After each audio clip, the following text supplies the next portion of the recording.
Hello guys, അസ്സലാമു അലൈക്കും. നമ്മളെ പുതിയ വീഡിയോയ്ക്ക് സ്വാഗതം. നമ്മളൊരു പള്ളിയിൽക്കൊരു 10 കിലോ അരിൻ്റെ ബിരിയാണി വെക്കാൻ വേണ്ടി പോവുകയാണ്. അതിനുള്ള ഉള്ളി ഇത് അരിഞ്ഞ് വെച്ചാണ്, ഇറച്ചി ഇതോ കഴുകി വെച്ചാണ്. കോണാണ് കോഴി ഇത്.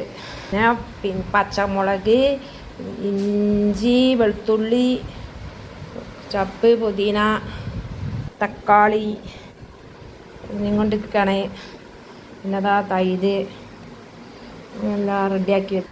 റൈസ് തിളപ്പിച്ചുറ്റാൻ വേണ്ടിയിട്ട് ഇതാ ചെമ്പ് വെള്ളം വെച്ച് പുറത്തടുപ്പ് കൂട്ടിങ്ങായിട്ടാണ് വെക്കുന്നത്.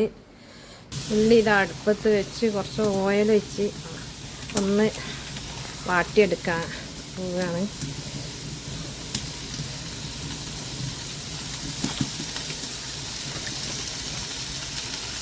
ഉള്ളി ഇങ്ങനെ വാടി വരുന്നുണ്ട്.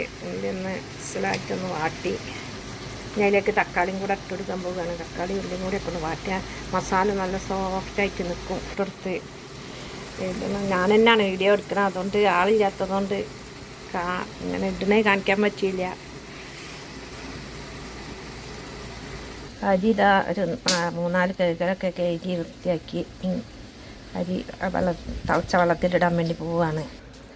ഇറച്ചി മസാലയൊക്കെ ഇട്ടെടുത്ത് ഞാൻ നല്ലോണം എല്ലാ മസാലകളും ഇട്ട് നല്ല ഇളക്കി പാകാക്കി ദമ്മിടാം എന്ന പാത്രത്തിലേക്ക് ഒഴിക്കണം. നല്ല എല്ലാ മസാലകളും കൊണ്ടാണ് പച്ചമുളക്, വെളുത്തുള്ളി, ഇഞ്ചി,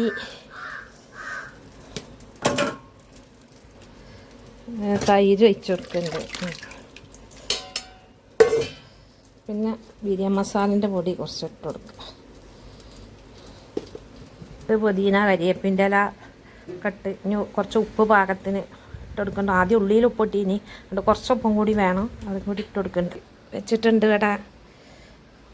ഇനി ദമ്മിട്ടാൽ മതി. ബാക്കിയൊക്കെ റെഡി ആയിട്ടുണ്ട്. പൊടിക്കും രസം ബിരിയാണി മസാലയും കൂടെ ഇട്ട് കൊടുക്കുന്നുണ്ട് എൻ്റെ ഇടയിൽ.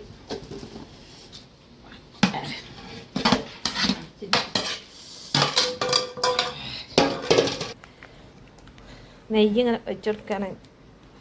ഇനി ഒരു സൺഫ്ലവർ ഇനി ഒരു ഇതും കൂടെ ചോറിട്ടിട്ട് ബാക്കി സൺഫ്ലവറും കൂടെ ഒഴിച്ചെടുക്കും. ഓയിൽ ഒഴിച്ചെടുക്കുകയാണ്. നമ്മളെ ചോറ് അങ്ങനെ റെഡി ആക്കിക്കൊണ്ടിരിക്കുകയാണ്.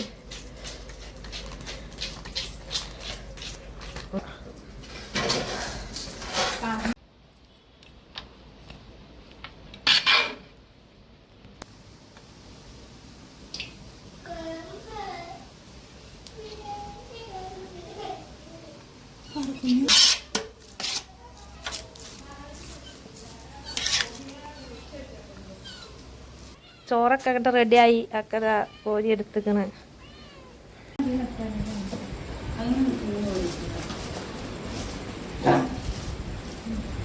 അല്ല ആരും കൊണ്ട് ചോറിൻ്റെ നേരെ